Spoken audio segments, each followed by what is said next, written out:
माननीय सदस्यगण, संसद के इस समवेत सत्र को संबोधित करते हुए मुझे हार्दिक प्रसन्नता हो रही है।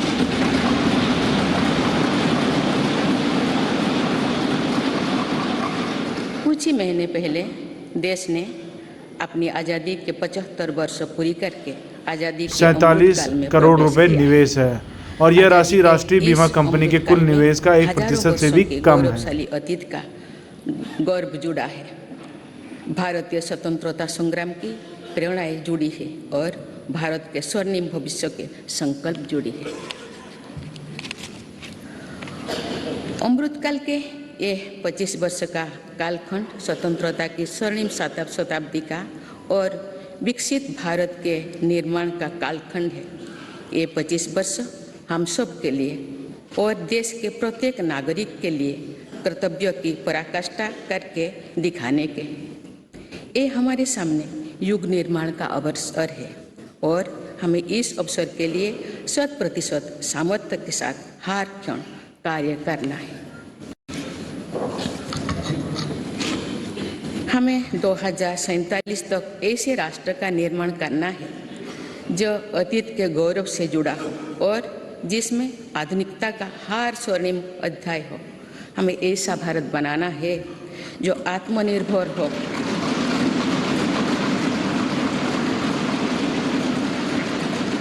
और जो अपने मानवीय दायित्वों का पूरा करने के लिए भी समर्थ हो। ऐसा भारत हो जिसमें गरीबी ना हो, जिसका मध्यम वर्ग भी वैभव से युक्त हो। ऐसा भारत हो जिसकी युवा शक्ति और नारी शक्ति समाज और राष्ट्र को दिशा देने के लिए सबसे आगे खड़े हो, जिसके युवा समय से 2 कदम आगे चलते हो। ऐसा भारत जिसकी विविधता और अधिक उज्जवल हो, जिसकी एकता और अधिक अटल हो।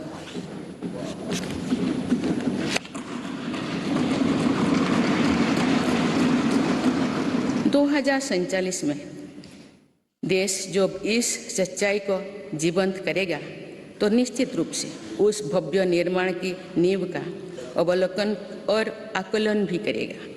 तो आज़ादी के अमृतकाल की इस प्रथम बेला को एक अलग आस्था के साथ देखा जाएगा। इसीलिए आज अमृतकाल का ये समय, ये कालखंड बहुत महत्वपूर्ण हो गया है।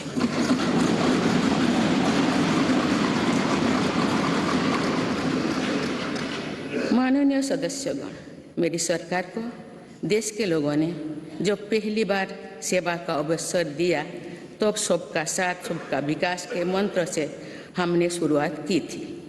समय के साथ इसमें सबका विकास, सबका विश्वास और सबका प्रयास भी जुड़ा गया।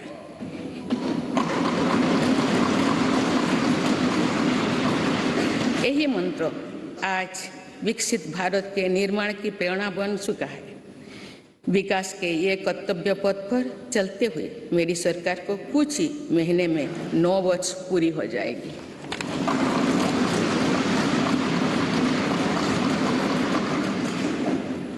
मेरी सरकार के लगभग 9 वर्षों में भारत के लोगों ने अनेक सकारात्मक परिवर्तन पहली बार देखे हैं।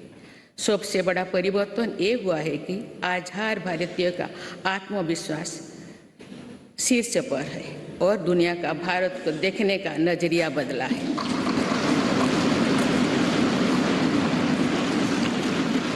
जो भारत कभी अपनी अधिकांश समस्याओं के समाधान के लिए दूसरों पर निर्भर था, वही आज दुनिया की समस्याओं के समाधान का माध्यम बन रहा है। जिन मूल सुविधाओं के लिए देश की एक बड़ी आबादी ने दोषों को तक इंतजार किया, वे इन वर्षों में उसे मिली है। जिस आधुनिक इंफ्रास्ट्रक्चर की हम कभी कामना करते थे, वो इन वर्षों में देश में बनना शुरू हुआ है।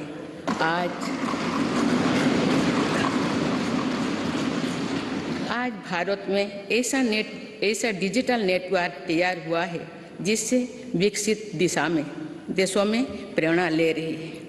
बड़े बड़े घरेलू सरकारी योजनाओं में भ्रष्टाचार की जिन समस्याओं से देश मुक्ति चाहता था, वो मुक्ति अब देश को मिल रही है।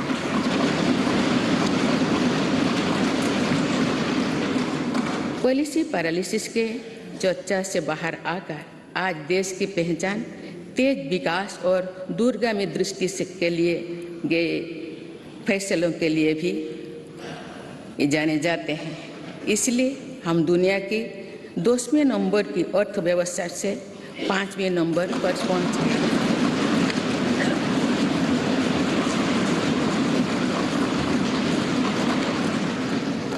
यही और नींव है जो आने वाले 25 साल में विकसित भारत के निर्माण के आत्मविश्वास को बुलंद करेगी।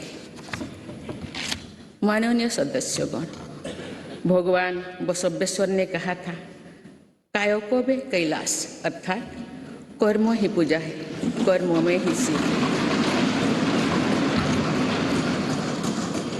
उनके दिखाई मार्ग पर चलते हुए मेरी सरकार राष्ट्र निर्माण के कर्तव्य को पूरा करने में तत्परता से जुटी है।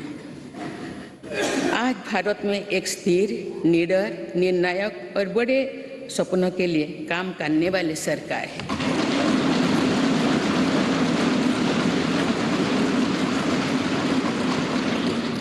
आज भारत में ईमानदार का सम्मान करने वाली सरकार है। आज भारत में गरीबी को स्थायी समाधान और उनके स्थायी सशक्तिकरण के लिए काम करने वाली सरकार है। आज भारत में अभूतपूर्व स्पीड और स्केल पर काम करने वाली सरकार है। आज भारत में इनोवेशन और टेक्नोलॉजी के माध्यम से जन कल्याण को सर्वोपरि रखने वाली सरकार है। आज भारत में महिलाओं के सामने से हार बाधा को दूर करने वाली सरकार है। आज भारत में प्रगति के साथ ही प्रकृति का भी संरक्षण करने वाली सरकार है। आज भारत में विरासत के संरक्षण के साथ ही आधुनिकता को बढ़ावा देने वाली सरकार है। आज भारत में अपनी वैश्विक भूमिका को लेकर आत्मविश्वास से आगे बढ़ने वाली सरकार है।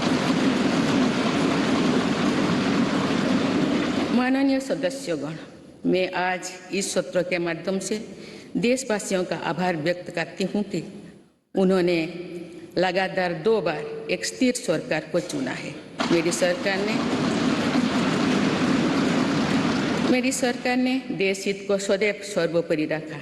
नीति रणनीति में संपूर्ण परिवर्तन की इच्छा शक्ति दिखाई।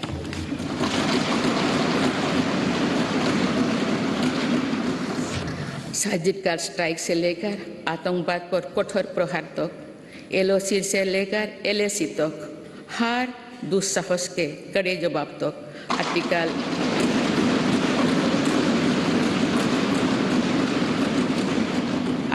370 को हटाने से लेकर 3 तलाक तक मेरी सरकार की पहचान एक निर्णायक सरकार ही रही है। स्थिर और निर्णायक सरकार होने का लाभ हमें 100 साल की सबसे बड़ी आपदा और उसके बाद बनी परिस्थितियों से निपटने में मिल रहा है। दुनिया में जहाँ भी राजनीतिक अस्थिरता है, वह देश आज भीषण संकट से घिरे हैं। लेकिन मेरे सरकार ने राष्ट्रहित में जो भी निर्णय किए, उससे साथ भारत का बाकी दुनिया से बहुत बेहतर स्थिति में है।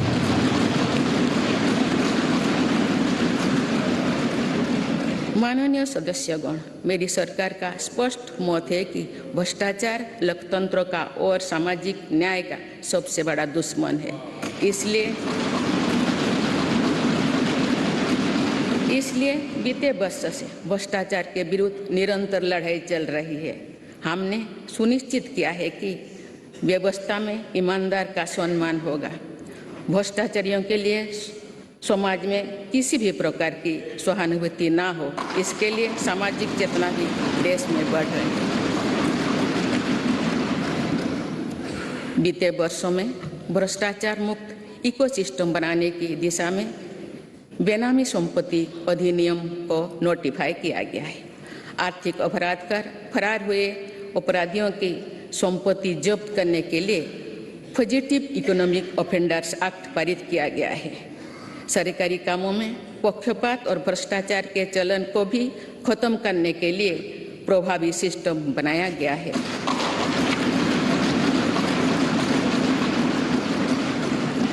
आज सरकारी कामों में टेंडर और खरीद के लिए गवर्नमेंट ई मार्केट प्लेस जैसे व्यवस्था है, जिसमें अब तक 3 लाख करोड़ रुपये से अधिक का ट्रांजैक्शन हुआ है। राष्ट्र निर्माण में ईमानदार योगदान देने वालों को आज विशेष सम्मान दिया जा रहा है। इनकम टैक्स रिटर्न फाइल करने के कोई जटिलताओं को खत्म कर देशवासियों का जीवन आसान बनाया गया है। फेसलेस जांच को बढ़ावा देने की वजह से व्यवस्था में पारदर्शिता आई है और उसे जवाबदेह भी बनाया गया है।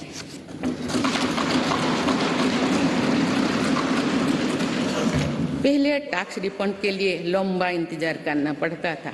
आज ITR भरने के कुछ ही दिनों के भीतर रिफंड मिल जाता है।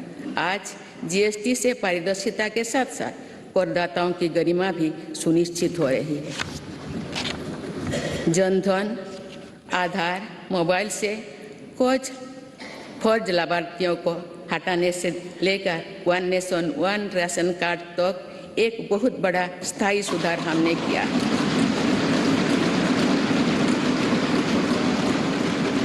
बीते वर्षों में DBT के रूप में, डिजिटल इंडिया के रूप में एक स्थायी और पारदर्शी व्यवस्था देश ने तैयार की है। आज 300 से ज़्यादा योजनाओं का पैसा सीधे लाभार्थियों के बैंक खाते तक पहुंच रहा है।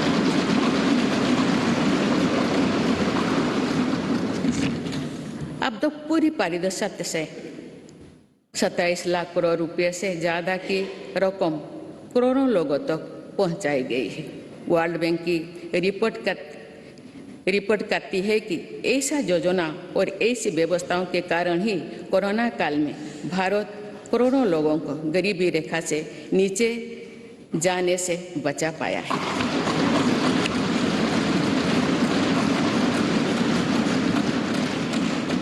जो भ्रष्टाचार रुकता है और टैक्स की पाई का सदुपयोग होता है तो भारत टैक्स पेयर को भी गर्व होता है। माननीय सदस्यगण, आज देश का ईमानदार करदाता चाहता है कि सरकारें शॉर्टकट की राजनीति से बचे। ऐसा योजनाएं बने जो समस्याओं के स्थायी समाधान को प्रोत्साहित करे।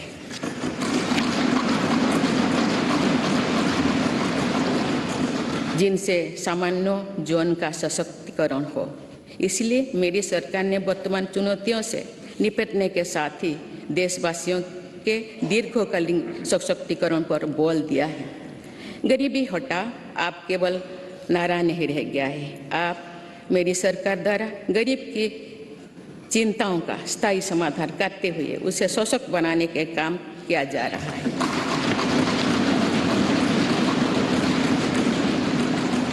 जैसे गरीबी का एक बहुत बड़ा कारण बीमारी होती है। गंभीर बीमारी से गरीब परिवार का हौसला पूरी तरह से टूट जाता है, पीढ़ियां कर्ज से डूबे जाती है।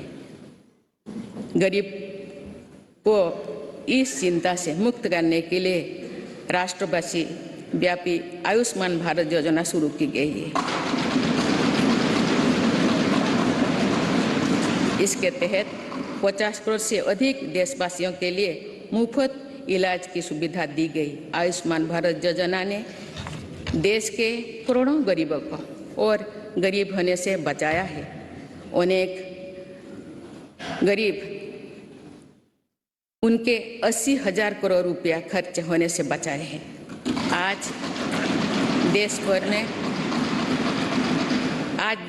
करीब 9,000 जनऔषधि केंद्र में बहुत कम कीमत में दवाई उपलब्ध कराई जा रही है।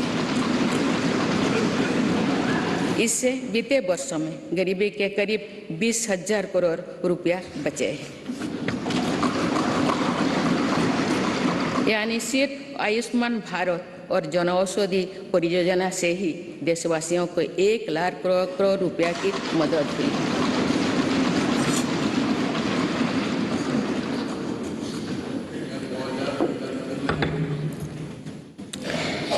मैं सामान्य नागरिकों के जीवन से जुड़े सबसे महत्वपूर्ण संसाधन पानी का उदाहरण आप सभी के सामने रखना चाहूँगी। मेरी सरकार ने हर घर जल पहुँचाने के लिए जल जीवन मिशन शुरू किया।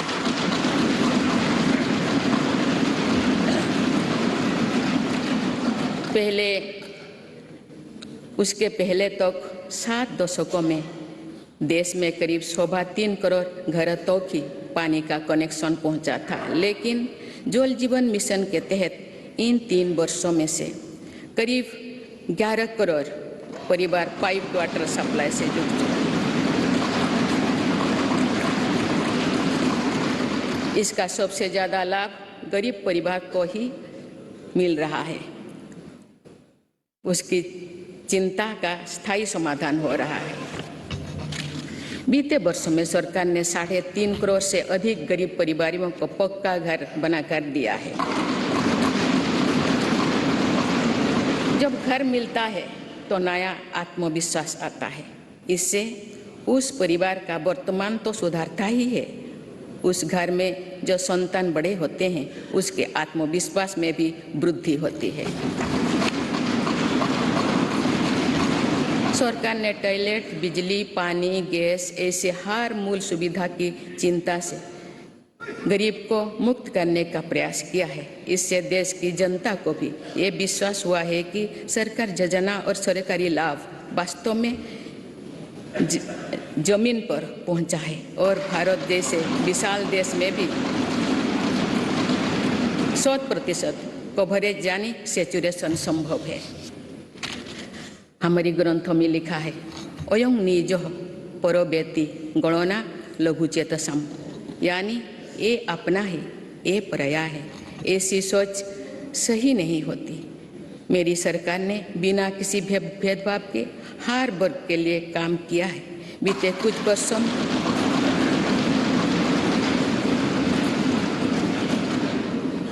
कुछ वर्षों में मेरी सरकार के प्रयासों के नतीजा है कि अनेक मूल सुविधाएं आज या तो 100% आबादी तक पहुंच चुकी है या फिर उस लक्ष्य के बहुत निकट है। मेरी सरकार हर योजना में 100% सैचुरेशन के साथ ही अंत्योदय के प्रति भी पूरी निष्ठा से काम कर रही है। हमारी कोशिश है कि योजनाओं का लाभ सही और सभी लाभार्थियों को मिले, कोई भी सरकार की योजना के लाभ से वंचित ना हो। माननीय सदस्यगण, हमने देखा है कि कोरोना काल के दौरान दुनिया भर में किस तरह गरीब के लिए गुजारा मुश्किल हो गया था, लेकिन भारत उन देशों में से एक है जिसने गरीब का जीवन बचाने का सर्वोच्च प्राथमिकता दी।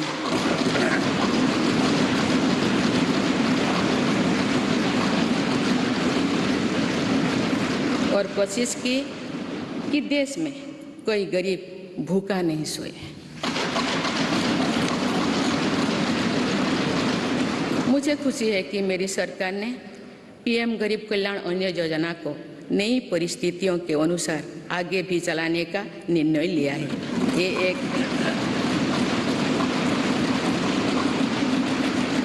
ये एक संवेदनशील और गरीब हितैषी सरकार की पहचान है।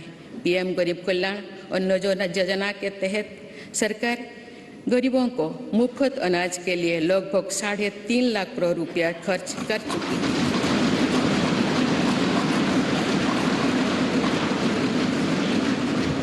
आज इस योजना की प्रशंसा पूरे विश्व में हो रही है। इस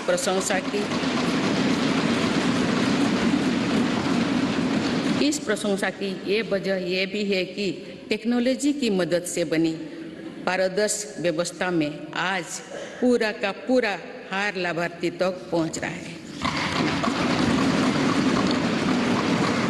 माननीय सदस्यगण, हमारे देश में ऐसे अनेक वर्ग तथा ऐसे अनेक क्षेत्र हैं जिनकी उम्मीदों और आवश्यकताओं पर समुचित ध्यान देकर ही समग्र विकास की परिकल्पना की पूरा की जा सकती है।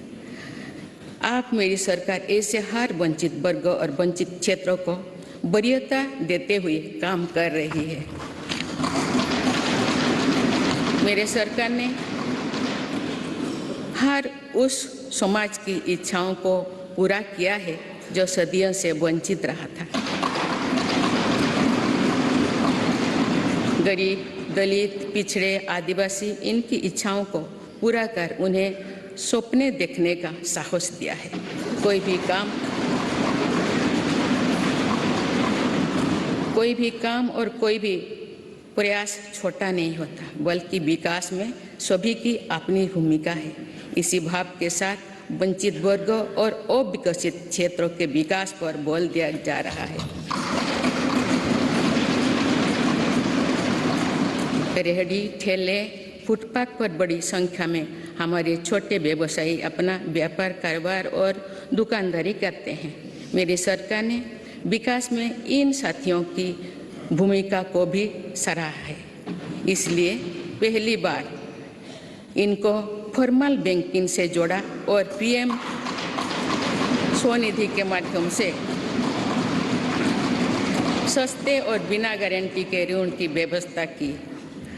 योजना के तहत स्ट्रीट वेंडर्स को डिजिटल लेन देन के लिए प्रोत्साहन राशि प्रदान की जा रही है। अभी तक करीब 40 लाख साथियों को इसके तहत ऋण दिया जा चुका है।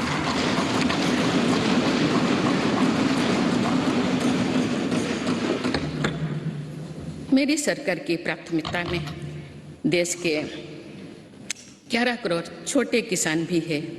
ये छोटे किसान दशकों से सरकार की प्राथमिकता से वंचित रहे थे। आप इन्हें सशक्त और समृद्ध करने के लिए हर तरह की कोशिश की जा रही है।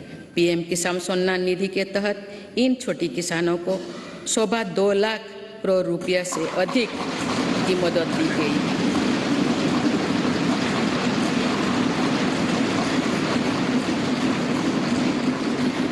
खास बात यह है कि इन लाभार्थियों में लगभग 3 करोड़ लाभार्थी महिलाएं हैं।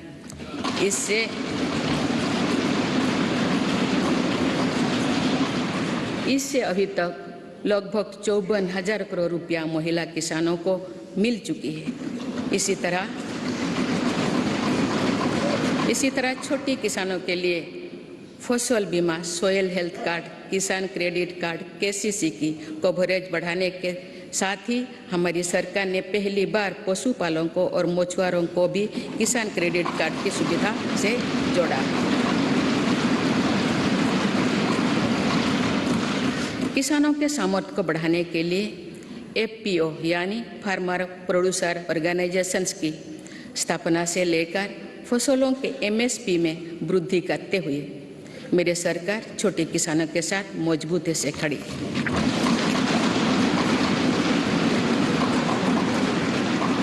माननीय सदस्यगण, मेरी सरकार ने अनुसूचित जाति, जनजाति और अन्य पिछड़ा वर्ग की आकांक्षा को जगाया है। ये वही वर्ग है जो विकास के लाभ से सबसे अधिक वंचित था। अब जब मूल सुविधाएं इस वर्ग तक पहुंच रही है तो ये लोग नए सपने देखने में सक्षम हो पाए।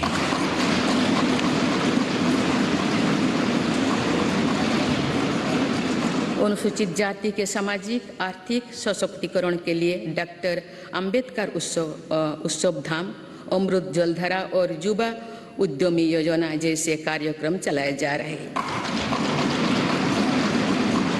आदिवासी गौरव के लिए तो मेरी सरकार ने अभूतपूर्व फैसला किए हैं। पहली बार देश ने भगवान बिरसा मुंडा के जन्म दिवस को जनजातीय गौरव दिवस के रूप में मनाना शुरू किया। हाल ही में मानगढ़ धाम में सरकार ने आदिवासी क्रांतिवीर वीरों को पहली बार राष्ट्रीय स्तर पर श्रद्धांजलि दी।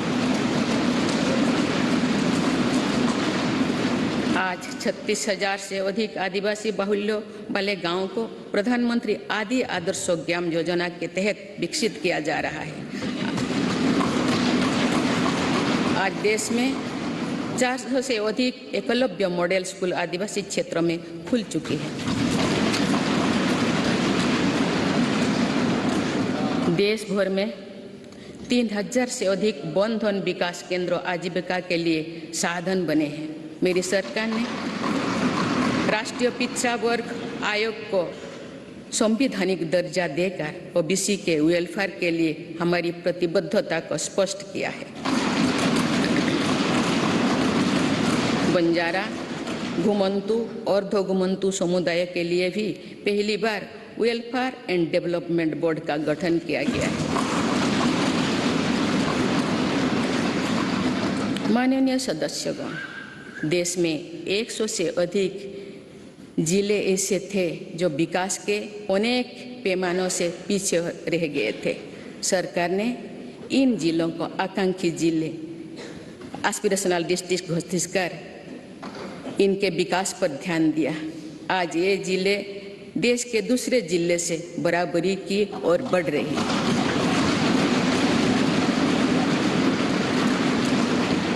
आकांक्षी जिले को सफलता को अब मेरी सरकार ब्लॉक स्तर पर दोहराने के लिए काम कर रही है और इसके लिए देश में 500 ब्लॉक को एस्पिरेशनल ब्लॉक के रूप में विकसित करने का कार्य शुरू किया गया है। ये आकांक्षी ब्लॉक सामाजिक न्याय की एक संस्थागत व्यवस्था के तौर पर विकसित किए जा रहे हैं। देश के जनजातीय क्षेत्रों, पहाड़ी क्षेत्रों, समुद्री क्षेत्रों और समावेशी क्षेत्रों को भी बीते दशकों में विकास का सीमित लाभ ही मिल पाया था। नॉर्थ ईस्ट और जम्मू कश्मीर में भी दुर्गम परिस्थितियों के साथ साथ अशांति और आतंकवाद भी विकास के सामने बहुत बड़ी चुनौती थी। मेरी सरकार ने स्थायी शांति के लिए भी अनेक सफल कदम उठाए हैं और भौगोलिक चुनौतियों को भी चुनौती दी है। इसी के परिणाम है कि नॉर्थ ईस्ट और हमारे सीमावर्ती क्षेत्र विकास की एक नई निर्गति का अनुभव कर रहे हैं।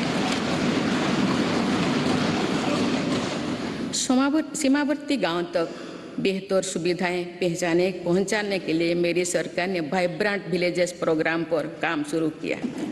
राष्ट्रीय सुरक्षा की दृष्टि से भी सीमावर्ती क्षेत्रों में अभूतपूर्व इंफ्रास्ट्रक्चर बीते सालों में तैयार किया गया है।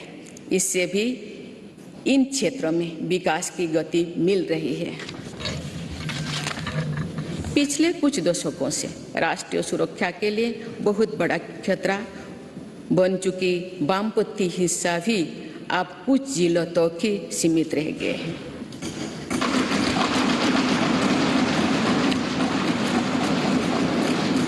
माननीय सदस्यगण, मेरी सरकार की एक बहुत बड़ी उपलब्धि महिला सशक्तिकरण की रही है। इस संदर्भ में मुझे नारी शक्ति नामक एक प्रेरक कविता का स्मरण होता है, जिसे भारतीय साहित्य की अमर विभूति स्वाधीनता सेनानी तथा ओडिया भाषा की सुप्रसिद्ध नारी कवि उत्कल भारती कुंतला कुमारी सावत ने लिखा था। आज से लगभग 100 वर्ष पहले उन्होंने ये उद्घोष किया था, वसुंधरा तले भारत रमणी नुहे हीन नुहे दिन अमर कीर्ति कोटि जुगे केबे जगत नुहे बोलिना। अर्थात भारत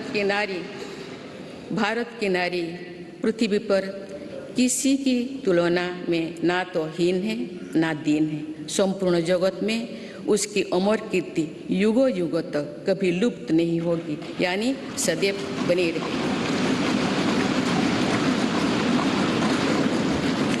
मुझे ये देखकर गर्व होता है कि आज की हमारी बहनें और बेटियां उत्कल भारती के सपनों के अनुरूप विश्व स्तर पर अपनी कीर्ति पताका लहरा रहे हैं। मुझे प्रसन्नता है कि महिलाओं की ऐसी प्रगति के पीछे मेरी सरकार के प्रयासों का संबल रहा है।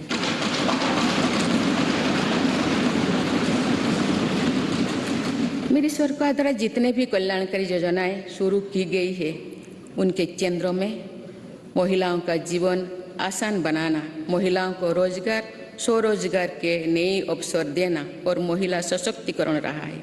महिला उत्थान में जहां पुराना धारणाओं और पुरानी मान्यताओं को तोड़ना भी पड़ा, उससे भी सरकार पीछे नहीं हटी है।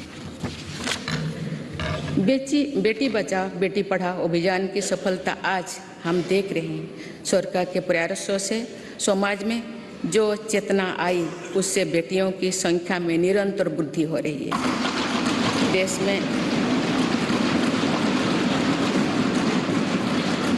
देश में पहली बार पुरुषों की तुलना में महिलाओं की संख्या अधिक हुई है एवं महिलाओं का स्वास्थ्य भी पहले के मुकाबले और बेहतर हुआ है। प्रधानमंत्री सुरक्षित मातृत्व अभियान हो या फिर प्रधानमंत्री मातृ वंदना योजना, इनमें माँ और बच्चे दोनों की जीवन को बचाने में हम सफल रहे हैं। आयुष्मान भारत योजना की भी लगभग 50% लाभार्थी महिलाओं ही है। माननीय सदस्यगण, मेरी सरकार बेटियों की पढ़ाई से लेकर उनके कैरियर तक हर बाधा को दूर करने का प्रयास कर रही है। देश के सरकारी स्कूलों में बेटियों के लिए अलग टॉयलेट का निर्माण हो या फिर सैनिटरी पैड से जुड़ी योजना, इससे बेटियों के ड्रॉप आउट रेट भी बहुत कम आई। स्वच्छ भारत अभियान से महिलाओं की गरिमा तो बढ़ी ही है, इससे एक सुरक्षित माहौल भी उन्हें मिला है। सुकन्या सुजना समृद्धि योजना से देश भर की करोड़ों बेटियां के बेहतर भविष्य के लिए पहली बार सेविंग अकाउंट खुली है।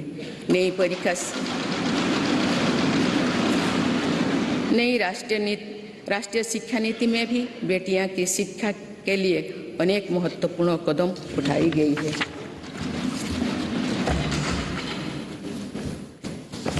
मेरी सरकार ने यह भी सुनिश्चित किया है कि किसी भी कार्य क्षेत्र में महिलाओं के लिए कोई बंदिश ना हो। इसीलिए माइनिंग से लेकर सेना में अग्रिम मोर्चे तक हर सेक्टर में महिलाओं की भर्ती को खोल दिया गया है।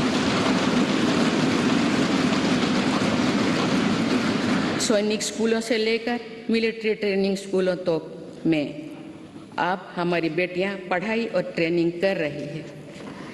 ये मेरी सरकार ही है जिसने मातृत्व अवकाश को 12 सप्ताह से बढ़ाकर 26 सप्ताह किया है।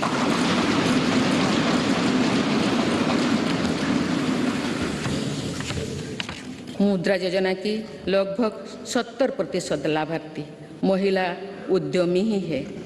एक स्टडी के अनुसार इस योजना से महिलाओं की आर्थिक शक्ति और सामाजिक फैसलों में उनकी भागीदारी बढ़ी है।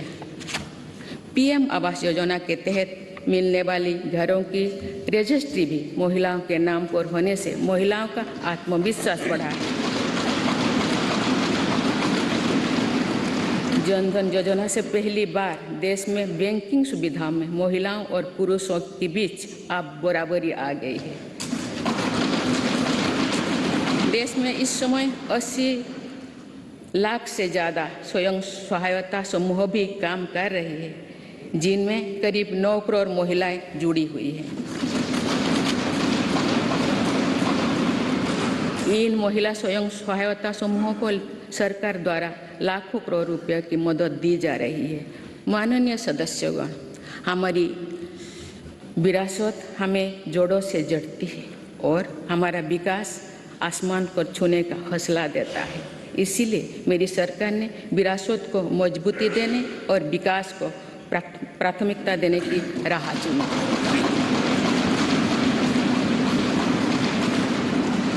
आज एक तरफ देश में अयोध्या धाम का निर्माण हो रहा है, तो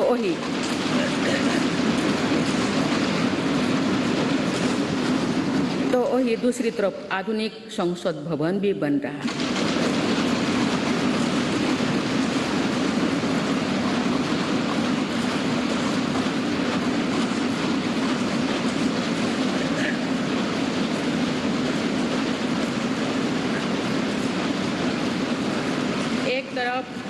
हमने केदारनाथ धाम, काशी विश्वनाथ धाम और महाकाल महालोक का निर्माण किया, तो वही हर जिलों में हमारी सरकार मेडिकल कॉलेज भी बनवा रही है।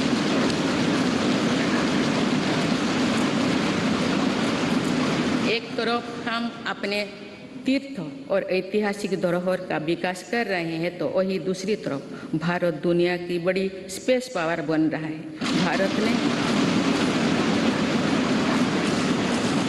भारत ने पहला प्राइवेट सैटेलाइट भी लॉन्च किया है।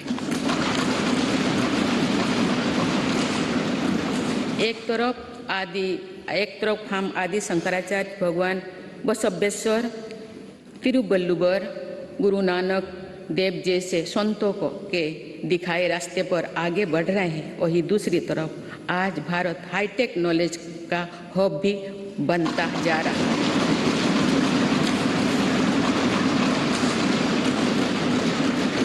एक तरफ हम काशी तमिल संगमों के जरिए एक भारत श्रेष्ठ भारत की भावना को मजबूत कर रहे हैं, तो वही one nation one ration card जैसे आधुनिक व्यवस्था भी बन रही है। डिजिटल इंडिया और 5G टेक्नोलॉजी में भारत के सामर्थ्य का लोहा आज पूरी दुनिया में मान्य है। आज भारत जहां योग और आयुर्वेद जैसी अपनी पुरातन विधाओं को पूरी दुनिया तक पहुंचा रहा है, वही दूसरी तरफ फार्मेसी ऑफ वर्ल्ड की नई पहचान भी सशक्त कर रही है।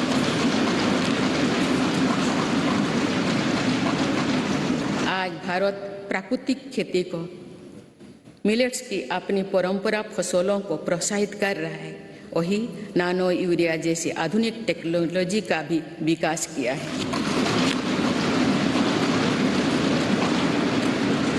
खेती के लिए एक तरफ जहां ग्रामीण इंफ्रास्ट्रक्चर को हम बेहतर बना रहे हैं, वही दूसरी तरफ ड्रोन टेक्नोलॉजी से, सोलर पावर से किसान को ताकत दे रहे हैं।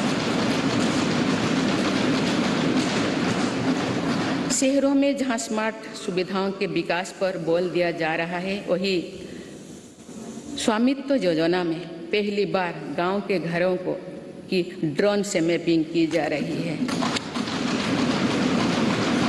आज़ादी के अमृत महोत्सव पर जहां आज हर जिले में 75 अमृत सरोवर बनाया जा रहा है, तो वही सैकड़ों आधुनिक वंदे भारत ट्रेनें भी लॉन्च किया जा रहा है। एक और हमारे व्यापार की परंपरागत ताकत नदी जल मार्ग और बंदरगांव को भी आधुनिक बनाया जा रहा है, तो मल्टी मॉडल कनेक्टिविटी और लॉजिस्टिक पार्क का नेटवर्क भी तैयार हो रही है।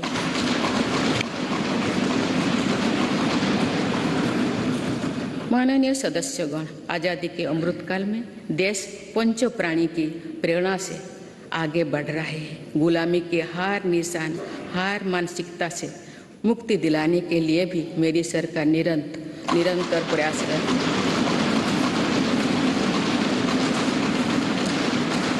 जो कभी राजपथ था वो अब कर्तव्य पथ बन चुका है।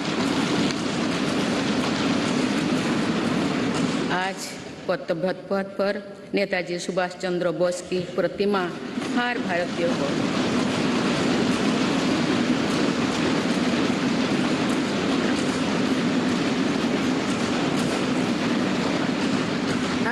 को गौरवान्वित कर रही है। तो अंडमान निकोबार में भी नेताजी और आज़ाद हिंद फौज के शौर्यों को हमने सम्मान दिया है। अभी कुछ ही दिन पहले मेरी सरकार ने अंडमान निकोबार द्वीप समूह में नेताजी सुभाष चंद्र बोस आइलैंड पर नेताजी को समर्पित भव्य स्मारक और म्यूजियम का शिलान्यास भी किया है। भारतीय सेना के परमवीर चक्र विजेताओं के नाम पर अंडमान निकोबार के 21 द्वीपों का नामकरण भी किया है।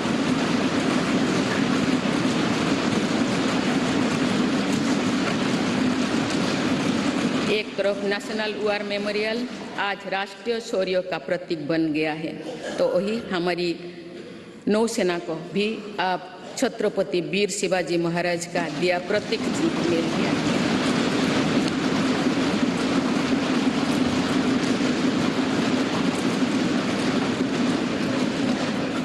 एक तरफ जहां भगवान बिरसा मुंडा सहित तमाम आदिवासी स्वतंत्रता सेनानियों से जुड़े संग्रहालय बन रहे हैं, डॉक्टर बाबा साहेब आम्बेडकर के पंचतीर्थ बनाया गया है, वही दूसरी तरफ हर प्रधानमंत्री के योगदान को दर्शाने वाले प्रधानमंत्री संग्रहालय का निर्माण भी किया गया है।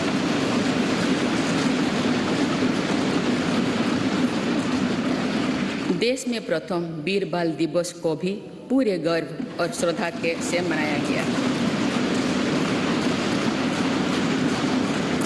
इतिहास की पीड़ाओं और उनके साथ जुड़े शिक्षाओं को जागरूक रखने के लिए देश में विभाजन विभीषिका स्मृति दिवस की शुरुआत भी मेरी सरकार ने की।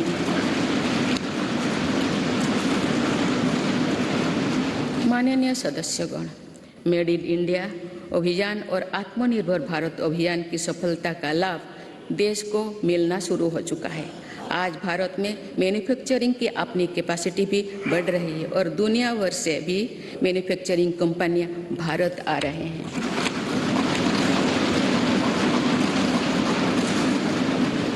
आज हम भारत में ही सेमीकंडक्टर चिप से लेकर हवाई जहाज के निर्माण तक के लिए प्रयास शुरू कर चुके हैं। ऐसे ही प्रयासों का परिणाम है कि भारत में बने सामान का निर्यात लगातार बढ़ रहा है। कुछ वर्ष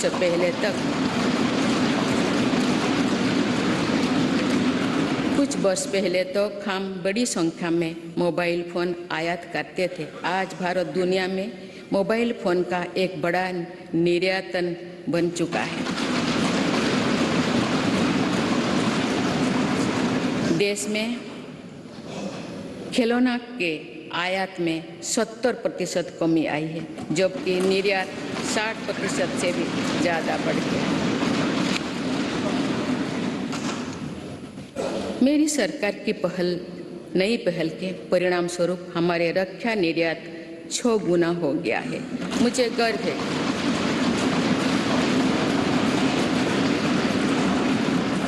गर्व है कि हमारी सेना में आज INS विक्रांत के रूप में पहला स्वदेशी एयरक्राफ्ट कैरियर भी शामिल हुआ है।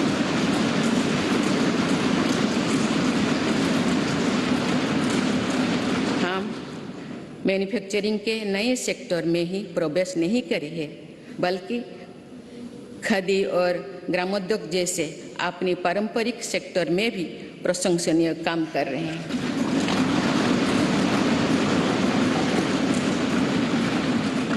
ये हम सभी के लिए खुशी की बात है कि आज़ादी के अमृत महोत्सव के दौरान देश के खादी और ग्रामीण उद्योग का टर्नओवर 1 लाख करोड़ रुपये से अधिक का हो चुका है।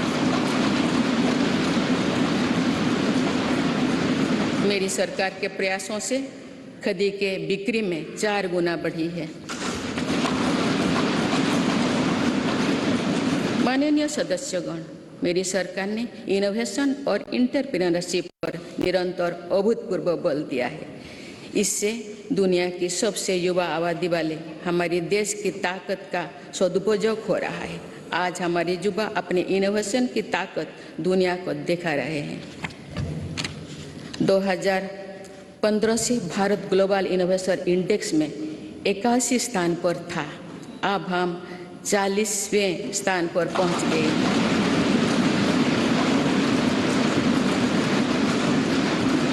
7 वर्ष पहले जहां भारत में कुछ 100 रजिस्टर्ड स्टार्टअप ही थे, वही आज ये संख्या लगभग 90,000 पहुंच चुके हैं।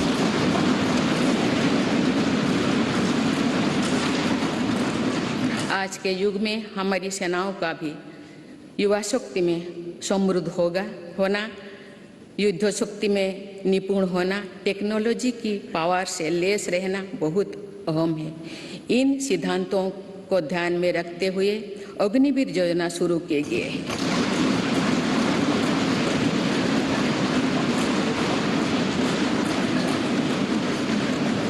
इससे देश की युवा शक्ति को सेनाओं के माध्यम से राष्ट्र की सेवा का अधिकतम अवसर मिलेगा।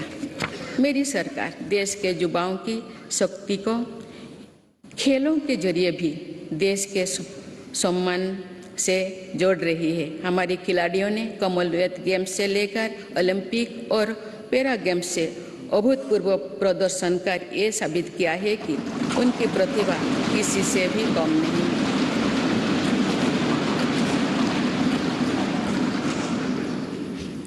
देश के कोने कोने से ऐसे प्रतिभाओं को खोजने, उनका टैलेंट निखारने के लिए खेलो इंडिया गेम्स, खेलो इंडिया सेंटर्स से लेकर टॉप स्कीम तक चलाई जा रही है।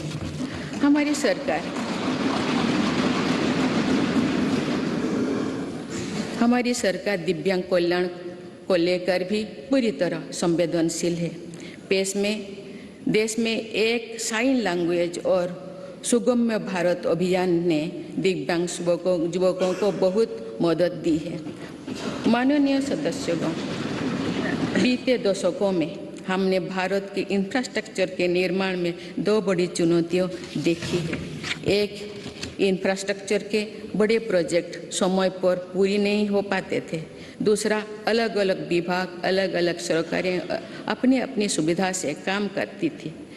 इससे सरकारी संसाधनों का दुरुपयोग भी होता था, समय भी अधिक लगता था और सामान्य जन को भी असुविधा होती थी। मेरी सरकार ने पीएम गति शक्ति नेशनल मास्टर प्लान बनाकर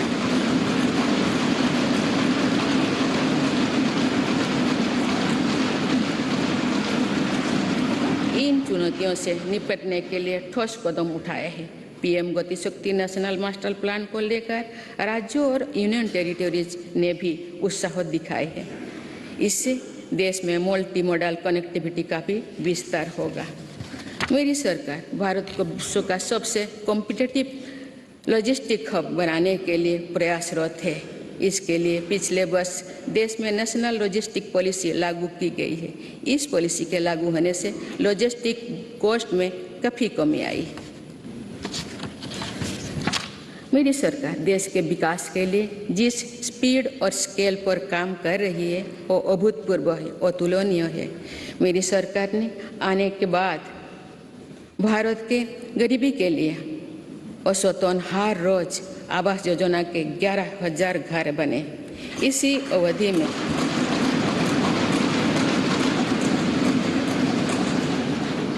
अवधि में भारत में हर रोज औसतन 2.5 लाख लोग ब्रॉडबैंड कनेक्शन से जुड़े। हर रोज 55,000 से ज़्यादा गैस कनेक्शन दिए गए। मुद्रा योजना के तहत हर रोज 700 करोड़ रुपये से ज़्यादा का लोन दिया गया। बीते 8-9 वर्षों में भारत में लगभग हर महीने एक मेडिकल कॉलेज बना है। इस दौरान देश में हर दिन में 2 कॉलेज की स्थापना हुई है। हर सप्ताह एक यूनिवर्सिटी बनी है। सिर्फ 2 साल के भीतर भारत ने 220 करोड़ से ज़्यादा वैक्सीन की डोज भी दी है।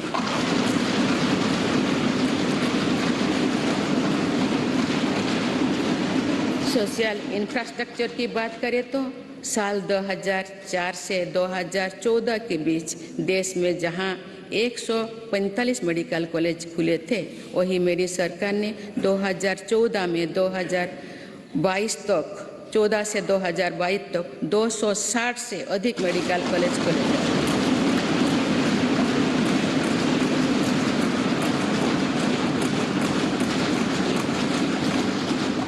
मेडिकल की पढ़ाई कर रहे छात्रों के लिए ग्रेजुएट और पोस्ट ग्रेजुएट छात्रों की संख्या अब पहले के मुकाबले देश में दुगुनी हो चुकी है। 2014 से पहले जहां देश में कुल लगभग 725 विश्वविद्यालय थे, वही बीते केवल 8 वर्षों में 300 से अधिक नए विश्वविद्यालय बने। इसी दौरान देश में 5,000 से अधिक कॉलेज भी खोले गए हैं। इसी प्रकार फिजिकल इंफ्रास्ट्रक्चर में तो देश में कई नई रिकॉर्ड बने हैं। प्रधानमंत्री ग्राम सड़क योजना में 2013-14 तक देश में करीब 3,81,000 किलोमीटर सड़कें बनी थी। जबकि 2021-22 तक ग्रामीण सड़कों का ये नेटवर्क 7 लाख किलोमीटर से भी ज़्यादा हो गया।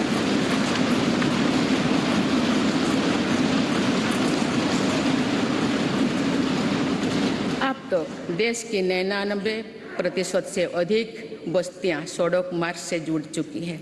वर्ल्ड बैंक सहित अनेक संस्थाओं की स्टडी के अनुसार ग्रामीण सड़कों से गांव में रोजगार, खेती, शिक्षा और स्वास्थ्य पर बहुत सकारात्मक असर पड़ा।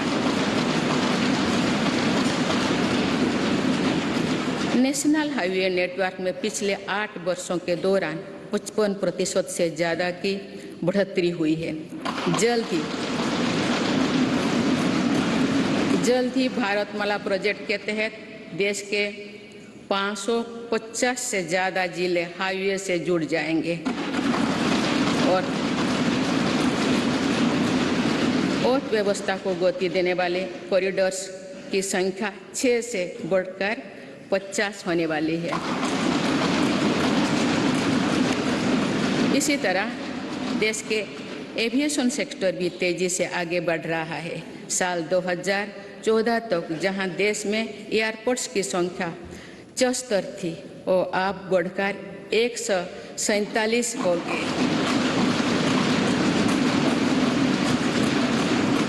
आज भारत दुनिया का तीसरा बड़ा एविएशन मार्केट बन चुका है। इसमें उड़ान योजना की भी बहुत बड़ी भूमिका है। भारतीय रेलवे अपने आधुनिक अवतार में सामने आ रही है और देश के रेलवे मैप में अनेक दुर्गम क्षेत्रों भी जुड़ रहा है। वंदे भारत एक्सप्रेस के रूप में एक आधुनिक और सेमी हाई स्पीड ट्रेन भारतीय रेल का हिस्सा बन चुका है।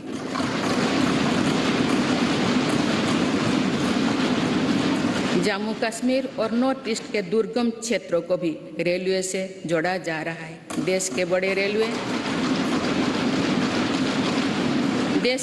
रेलवे स्टेशनों को आधुनिक बनाया जा रहा है। भारतीय रेलवे का दुनिया का सबसे बड़ा बिजली से चलने वाला रेलवे नेटवर्क बनने की दिशा में तेजी से अग्रसर है।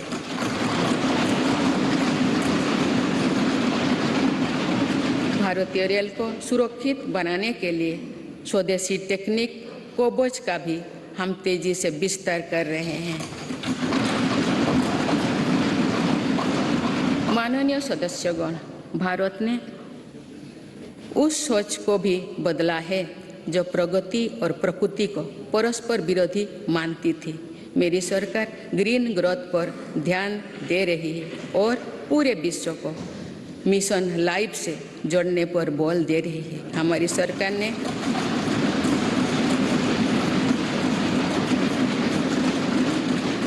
सरकार ने पिछले 8 वर्षों में सोलर एनर्जी क्षमता को करीब 20 गुना बढ़ाया है।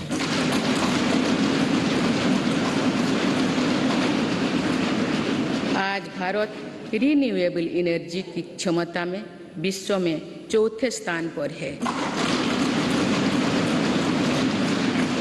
देश के बिजली उत्पादन की 40% क्षमता नॉन फॉसिल फ्यूल्स में पैदा करने का लक्ष्य देश में 9 वर्षों पहले ही हासिल कर लिया है।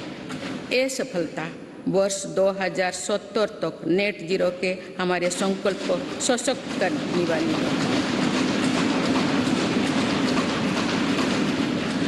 देश में पेट्रोल में 20% इथेनॉल ब्लेंडिंग के लक्ष्य पर भी तेजी से काम चल रही है। सरकार ने हाल में मिशन हाइड्रोजन को भी स्वीकृति दी है। ये ग्रीन एनर्जी के क्षेत्र में भारत में लाखों करोड़ रुपए की निवेश को आकर्षित करने वाले हैं। इससे फलस्वरूप ग्रीन एनर्जी को लेकर भी एनर्जी सिक्योरिटी के लिए भी विदेशों में हमारी निर्भरता कम होगी। देश के शहरों में प्रदूषण कम करना भी हमारी बहुत बड़ी प्राथमिकता है। इसीलिए इलेक्ट्रिक मोबिलिटी के लिए बहुत बड़े स्तर पर काम चल रहा है। फेम योजना के तहत राजधानी दिल्ली सहित देश के अनेक शहरों में केंद्र सरकार द्वारा 7,000 से अधिक इलेक्ट्रिक बसें पब्लिक ट्रांसपोर्ट में जोड़ी जा रही है।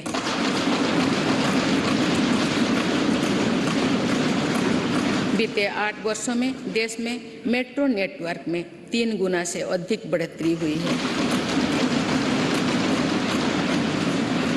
आज 27 शहरों में मेट्रो ट्रेन पर काम चल रहा है। इसी प्रकार देश भर में 100 से ज़्यादा नए वाटरवे भी विकसित किए जा रहे हैं। नए वाटरवे से देश में ट्रांसपोर्ट सेक्टर का कायाकल्प करने में मदद करेगी। माननीय सदस्यगण, आज की दुनिया में अनेक चुनौतियों से गुजर रही है। आज की दुनिया अनेक चुनौतियों से गुजर रही है।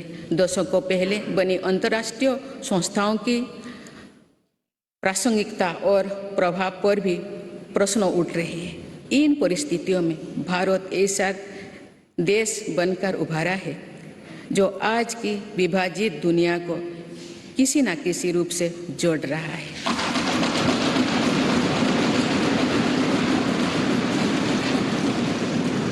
आज भारत उन देशों में से एक है जो ग्लोबल सप्लाई चेन पर विश्वास को फिर से सशक्त कर रहे हैं। इसलिए आज दुनिया भारत की तरफ उम्मीद की नज़र से देखते हैं। इस वर्ष भारत G20 जैसे प्रभावी समूह का नेतृत्व कर रहा है।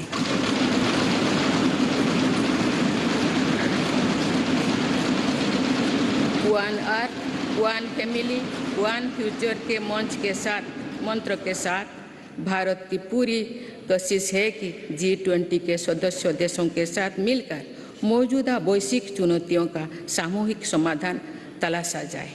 मेरी सरकार इसको सिर्फ एक डिप्लोमेटिक प्रोग्राम तक सीमित नहीं रखना चाहती, बल्कि ये पूरे देश के प्रयास से भारत के सामर्थ्य और संस्कृति को शोकेस करने का अवसर है।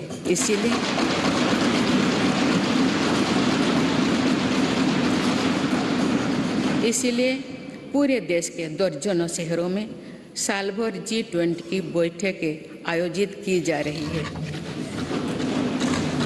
माननीय सदस्यगण, ये भारत के वैश्विक रिश्तों का बेहतरीन दौर है। इसमें दुनिया के विभिन्न देशों के साथ अपने सहयोग और मित्रता को सशक्त किया है। एक तरफ हम इस वर्ष SCO की अध्यक्षता कर रहे हैं, तो वही दूसरी तरफ वर्ल्ड का मेंबर होने के नाते इंडो पैसिफिक में शांति, स्थिरता और समृद्धि के लिए काम कर रहे हैं।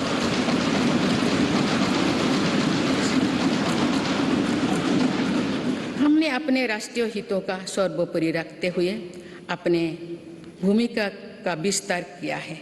अफगानिस्तान में भूकंप हो या फिर श्रीलंका का संकट, हम सबसे पहले मानवीय सहायता लेकर पहुंचे। भारत को लेकर आज जो सद्भाव है, उसका लाभ हमें अफगानिस्तान और यूक्रेन में पैदा हुए संकट के दौरान भी मिला। संकट में फंसे अपने नागरिकों को हम इन देशों से सुरक्षित लेकर आए। इस दौरान भारत ने कई अन्य देशों के नागरिकों की मदद करके अपना मानवीय स्वरूप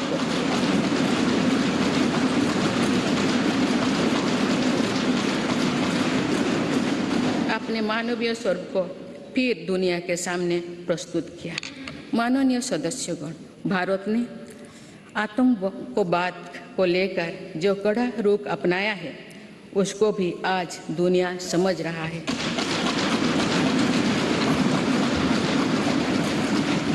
इसलिए आतंकवाद के विरुद्ध भारत की आवाज़ को हर मंच पर गंभीरता से सुना जा रहा है। पहले वर्ष अक्टूबर में भारत में पहली बार UNSC काउंटर टेररिज्म कमेटी की एक विशेष बैठक आयोजित की गई।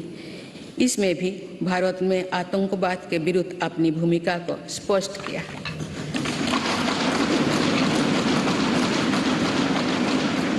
साइबर सिक्योरिटी से जुड़ी चिंताओं को भी मेरी सरकार गंभीरता से पूरे विश्व के सामने रख रही है। मेरी सरकार का साफ मानना है कि स्थायी शांति तभी संभव है जब हम राजनीतिक और रणनीतिक रूप से सशक्त होंगे। इसलिए अपनी सैन्य शक्ति के आधुनिकीकरण पर हम निरंतर बल दे रहे हैं।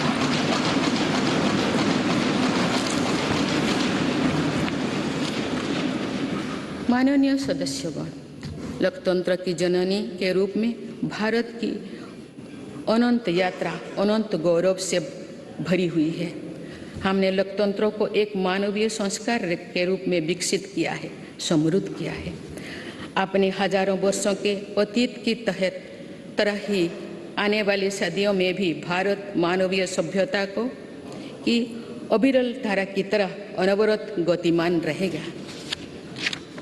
भारत का लोकतंत्र समृद्ध था, सशक्त था और आगे भी सशक्त होता रहेगा। भारत की जीवटता अमर थी, आगे भी अमर रहेगी। भारत का ज्ञान विज्ञान और अध्यात्म सदियों से विश्व का मार्गदर्शन करता रहा है और आने वाली सदियों में भी विश्व की इसी तरह राह दिखाएगा।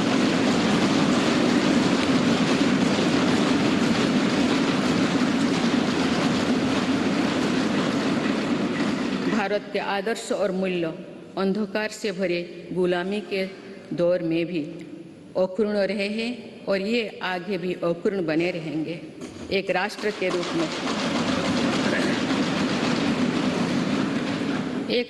रूप में भारत की पहचान अतीत में भी अमर थी और भविष्य में भी अमर रहेगी।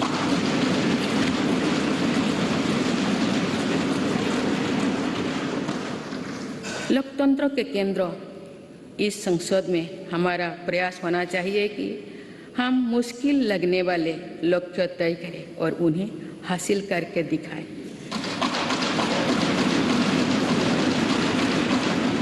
जो कल होना है उसे आज पूरा करने की कोशिश करें। जिसे दूसरे कोई आने वाले दिनों में करने के बारे में सोच रहा है उसे हम भारतवासी पहले करके देखें।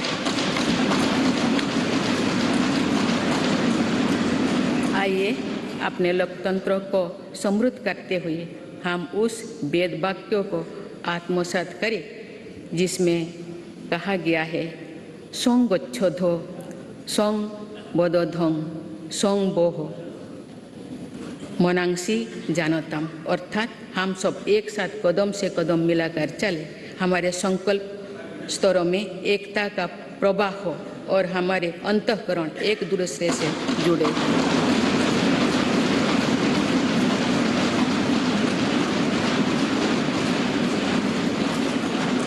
आइए हम राष्ट्र निर्माण के इस महायज्ञ में अपने कर्तव्य पथ पर चलते हुए संविधान की शपथ को पूरा करें। धन्यवाद। जय हिंद, जय भारत।